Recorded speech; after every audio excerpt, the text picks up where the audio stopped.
A lot of people hear Bitcoin, Ethereum, or XRP and just assume they're all different versions of the same digital asset. Bitcoin is actually the blockchain, and it powers the BTC coin, which, again, is also often called Bitcoin. Today, it's primarily seen as a store of value, and it's designed to focus on security and long-time reliability. It's often called digital gold because it's got a limited supply, and it was designed that way so that there will only ever be 21 million Bitcoin in existence. Bitcoin isn't trying to power complex applications. It's important to understand that Bitcoin is not the only cryptocurrency out there, and its price, whether it's going up or down, doesn't necessarily go hand in hand with the price of other cryptocurrencies.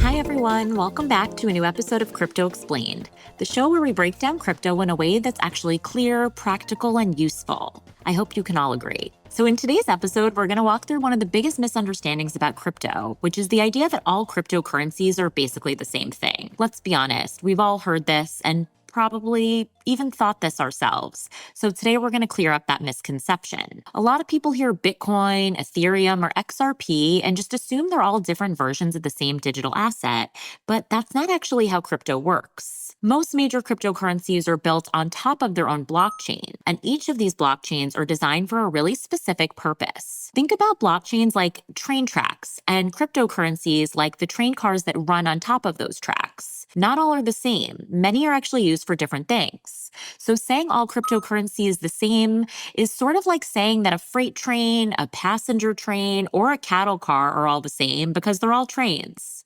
They are related, sure, but they actually serve completely different roles. So in this episode, I'm going to break down 5 major cryptocurrencies, explain what people often think they are, clarify what they actually are, and walk through what someone new to crypto really needs to understand about each one. But first, something important to clarify right off the bat. You're going to hear a lot of different terms when people talk about crypto. We know this. Some people say coin, some people say token, some people say crypto or cryptocurrency. I actually wouldn't get too hung up on the differences since most people end up using these terms pretty interchangeably. But if you are interested in the technical differences, think about it this way. A coin is native to a blockchain, and it powers how the network operates. The way that BTC runs on Bitcoin and XRP runs on the XRP ledger, whereas a token is built on top of somebody else's blockchain and borrows that network's infrastructure. For example, if BTC coin were to run on top of the XRP ledger. So both are cryptocurrencies.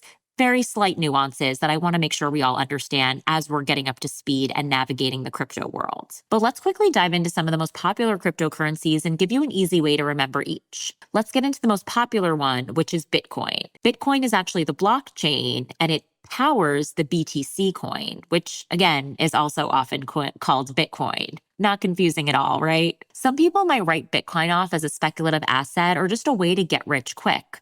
That's why you often hear people hyping it up on social media or talking about going to the moon and buying Lambos, aka Lamborghinis, and other fancy sports cars and expensive items that they hope to be able to afford if they were to get rich quick. It's often associated with volatility, meaning the price can go up and down pretty quickly. So Bitcoin is super popular because it was actually the first cryptocurrency ever created, and it was built with the idea of let's let people send money directly to each other without the need for a middleman. Over time, though, the role of Bitcoin has shifted. Today, it's primarily seen as a store of value, and it's designed to focus on security and long-time reliability.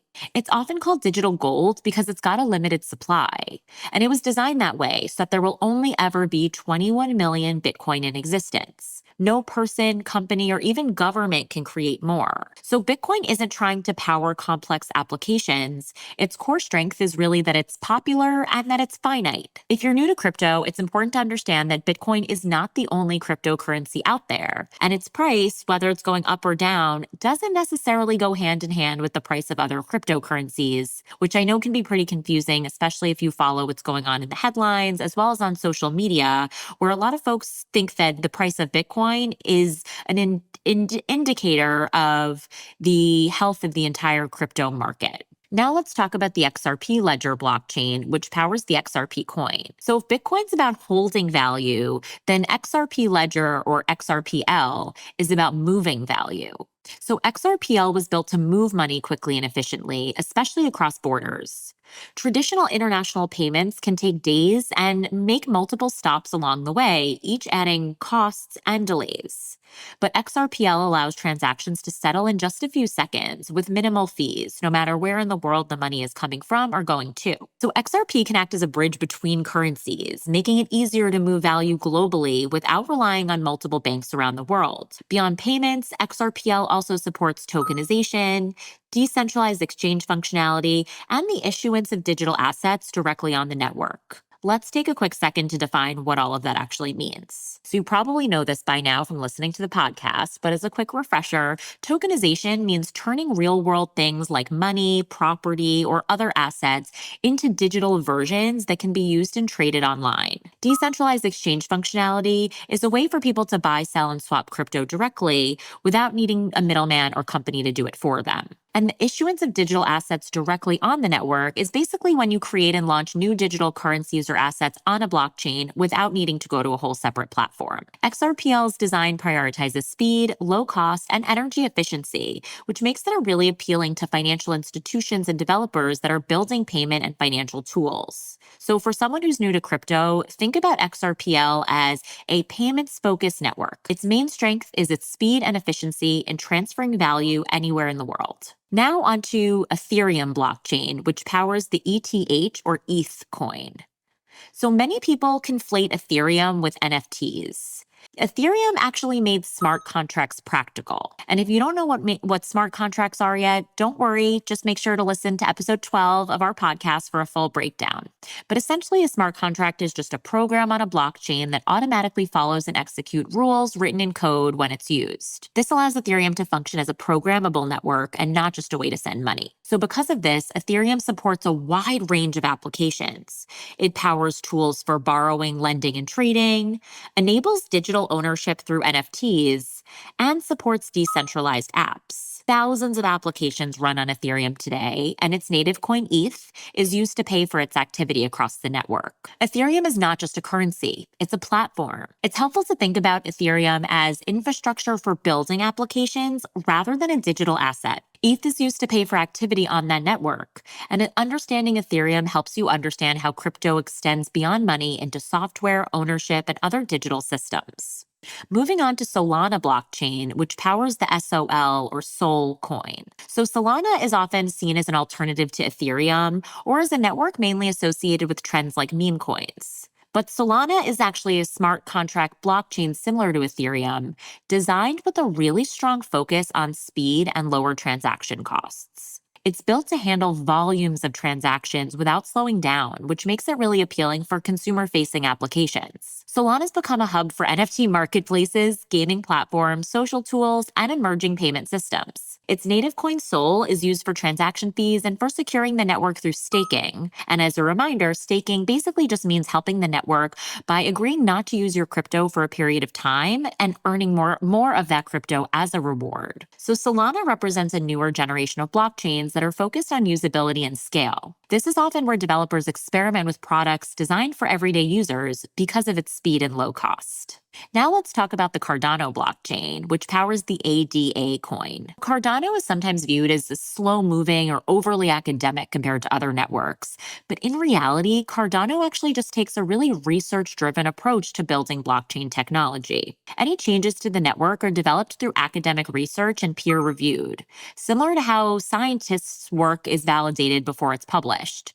Essentially, it's checked and tested by experts before being added. Its goal is to build reliable and sustainable systems over time, rather than just prioritizing speed of development like some of the other blockchains. Cardano is also focused on real-world applications beyond finance, like identity verification systems and financial infrastructure for underserved communities. It's designed with long-term reliability in mind. Not every network prioritizes speed, and that's okay. Some focus on precision, research, and building infrastructure for the long term. So now that we understand the 5 major players when it comes to cryptocurrencies today, let's quickly touch on a few other honorable mentions that are also shaping how crypto is being used and thought of. The first is Dogecoin, aka Doge, a simple and widely known cryptocurrency that started as a meme of a dog. It's easy to use and moves quickly, but like any other meme coin, think of it more like a digital collectible versus something that's going to inherently increase in value and help you make a profit. Then we've got Tether, which is the USDT coin. It's basically a digital version of the dollar. One Tether is meant to equal $1, so the price is going to stay steady. People are using it to move money between platforms or hold cash in crypto without having to navigate price swings. USDC coin or USDC is another digital dollar that stays close to one real dollar. So it's also known for being really transparent about its backing, meaning that they're clearly showing the real dollars that are supporting it. People use USDC to send money, store value, and make payments online, pretty similar to Tether and USDT. Last honorable mention, but certainly not least, is Litecoin, which is LTC. It's actually one of the earliest cryptocurrencies, and it was created to offer faster and lower cost transactions. It's often thought about sort of like a more lightweight version of Bitcoin. All right, so there you have it, a complete breakdown of the 5 major cryptocurrencies, plus some honorable mentions. So to recap, Bitcoin is used for long-term value storage. XRPL is built for fast and efficient payments. Ethereum enables programmable applications, while Solana focuses on speed and scalability for consumer use, and Cardano emphasizes research and long-term reliability. Together, these all show that crypto isn't just a single product or experience. It's an evolving ecosystem of tools, each built to solve a different problem. So if you found this helpful, share this episode with someone who's trying to understand crypto, but still may be overwhelmed by all the noise. And if you want more episodes like this where we break everything down simply and clearly, make sure you're subscribed to the Crypto Explained podcast. I'll see you in the next episode.